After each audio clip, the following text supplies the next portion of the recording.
ବ୍ରହ୍ମପୁର ବିଶ୍ୱବିଦ୍ୟାଳୟରେ ପାଇଁ ଗଛଟିଏ 2.0 7 ଦିନିଆ ଚାରାରୋପଣ କାର୍ଯ୍ୟକ୍ରମ ଶୁଭାରମ୍ଭ ହୋଇଛି। କୁଳପତି ପ୍ରଫେସର ଗୀତାଞ୍ଜଳି ଦାସଙ୍କ ପୌରୋହିତ୍ୟ ଆୟୋଜିତ କାର୍ଯ୍ୟକ୍ରମରେ ଅତିଥି ଭାବେ ରାଜସ୍ୱ ବିପର୍ଯ୍ୟୟ ପରିଚାଳନା ମନ୍ତ୍ରୀ ସୁରେଶ ପୂଜାରୀ ଯୋଗଦେଇ ଚାରାରୋପଣ କରିଥିଲେ।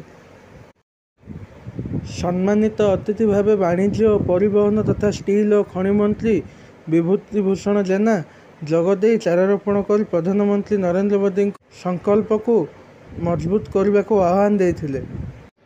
ଏଥିରେ ଆସିକା ଲୋକସଭା ସାଂସଦ ଅନିତା ଶୁଭଦର୍ଶିନୀ, ବରହମପୁର ବିଧାୟକ କେ ଅନିଲ କୁମାର, ଛତ୍ରପୁର ବିଧାୟକ କୃଷ୍ଣଚନ୍ଦ୍ର ନାୟକ, କବିସୂର୍ଯ୍ୟନଗର ବିଧାୟକ ପ୍ରତାପ ଚନ୍ଦ୍ର ନାୟକ, ପୂର୍ବତନ ଉପବାଚସ୍ପତି ରାମଚନ୍ଦ୍ର ପଣ୍ଡା, ଛାତ୍ର ନେତା ସୋମନାଥ ପାତ୍ର ପ୍ରମୁଖ ଯୋଗ ଦେଇଥିଲେ।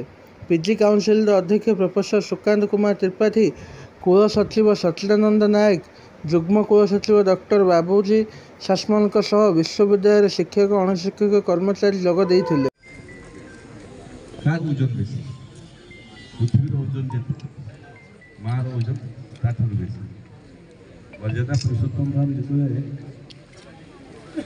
ଲଙ୍କା ଜୟ କଲେ ରାବଣର ବଧ ହେଲା। ସେ ସମୟରେ